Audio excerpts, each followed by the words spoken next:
মানুষ বেঁচে থাকার জন্য অক্সিজেন যেমন, ধর্ম বেঁচে থাকার জন্য দাওয়াত তেমন। উপরন্তু দিনের দাওয়াত কোনো কৃত্রিম অক্সিজেন নয়, বরং সম্পূর্ণরূপে প্রাকৃতিক অক্সিজেন। আজ এমন সময় আমরা দিন যাপন করছি যখন দিনের কার্যক্রম সম্পূর্ণ দুর্বল হয়ে পড়েছে। এই জন্য মুসলিমদের স্বাভাবিক জীবনের প্রায় সর্বত্র ত্রুটি বিচ্যুতি পরিলক্ষিত হচ্ছে। তার কারণ, ধর্মীয় জীবনের বাইরে মুসলিমদের যাপিত জীবনের আর কোনো রূপরেখা নেই। দাওয়াতের কার্যক্রম যা চলছে তা নানান রোগ ব্যাধিতে আক্রান্ত হয়ে একেবারে জীর্ণশীর্ণ।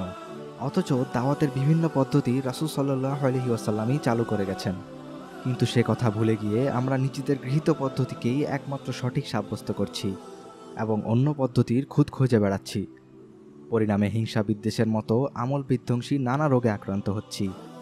এই জন্য আমাদের জানা প্রয়োজন কিভাবে দিনের দাওয়াত ও কল্যাণের পথে আহ্বানের ক্ষেত্রে এতটা সাফল্য অর্জন করতে সক্ষম হয়েছিলেন আমাদের উৎকৃষ্ট সালাফেরা।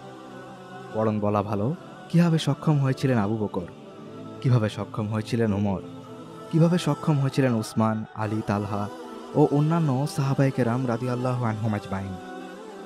তার চেয়ে বড় কথা, কিভাবে সক্ষম হয়েছিলেন রাসূল সাল্লাল্লাহু আলাইহি ওয়াসাল্লাম এই দিনকে বহন করতে, যে দিন একজন মাত্র মানুষের মাধ্যমে শুরু হয়ে আজ শত কোটি সংখ্যা ছাড়িয়ে গেছে। আসুন খোঁজ নিয়ে দেখি তারা কিভাবে সফল হয়েছিলেন, কিভাবে আল্লাহ তাআলা তাদের মাধ্যমে এই দিনকে আজ এই পর্যায়ে ও অবস্থানে নিয়ে এসেছেন।